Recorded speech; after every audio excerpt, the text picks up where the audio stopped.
खुद को दोहराता है, लेकिन इस बार किरदार बदल गए हैं। आज़ादी की लड़ाई में वंदे मातरम का ये नारा ब्रिटिश राज के लिए एक बड़ी चुनौती थी। ब्रिटिश राज इससे डरती थी क्योंकि यह नारा धर्म, प्रांत, जाति और भाषा के भेद को मिटाकर भारत को एकजुट करती थी।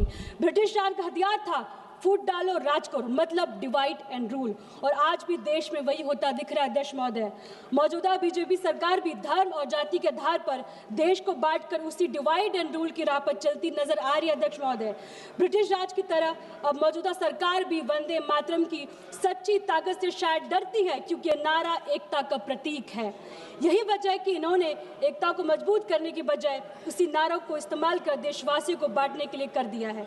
ये देशभक्त का सर्टिफिकेट बांटते हैं कि कौन देश को मानता है और कौन नहीं, लेकिन देश की जनता अच्छी तरह समझ चुकी है कि जो लोग देशभक्त को सर्टिफिकेट की कैद करते हैं वो असल में देश की एकता से खौफ खाते हैं। अध्यक्ष महोदय, मैं कहना चाहूंगी, तुम संसद में घूम रहे हो वंदे मातरम की शोर से, तुम संसद में घूम रहे हो वंदे मातरम की शोर से, और देश जल रहा है महंगाई के, बेरोजगारी के जोर से। ये कैसा प्रेम है उस माँ से, ये कैसा प्रेम है उस माँ से जो भूखे बच्चों को सुलाती है। तुम्हारी नीति तो बस अमीरों की तिजोरी को प्यार से सहलाती है। अध्यक्ष महोदय, मैं आपको ध्यान वाली बात कहती हूँ। संविधान निर्माताओं ने राष्ट्रगान और राष्ट्रगीत को जनता पर थोप जाने लायक नहीं समझा।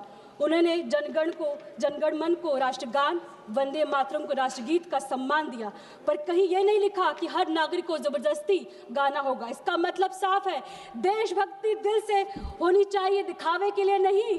आजाद भारत ने इसे लोगों की पसंद और श्रद्धा पर छोड़ने का बेहतर समझा। अध्यक्ष महोदय, हमारे राष्ट्रगीत वंदे मातरम के 150 वर्ष पूरे होने पर मैं आप सभी को बधाई देती हूँ।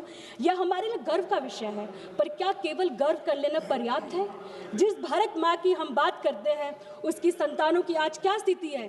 देश से किए वादों और स्वतंत्रता के मूल्य को हम कितना निभा पाए? अध्यक्ष महोदय, आज की बहस असल में वंदे मातरम को लेकर नहीं है। असल सवाल यह है कि देशभक्ति का मतलब क्या बताया जा रहा है। आज़ादी के समय देशभक्ति में सबको साथ लेकर चलना, एक दूसरे की समझ को रखने और आगे बढ़ने की सोच थी। देशभक्त का मतलब लोगों की सेवा करना।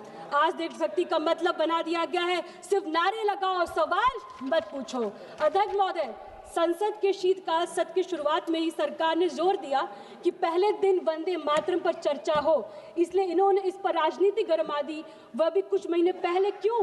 ताकि खुद को देशभक्ति का एकमात्र ठेकेदार साबित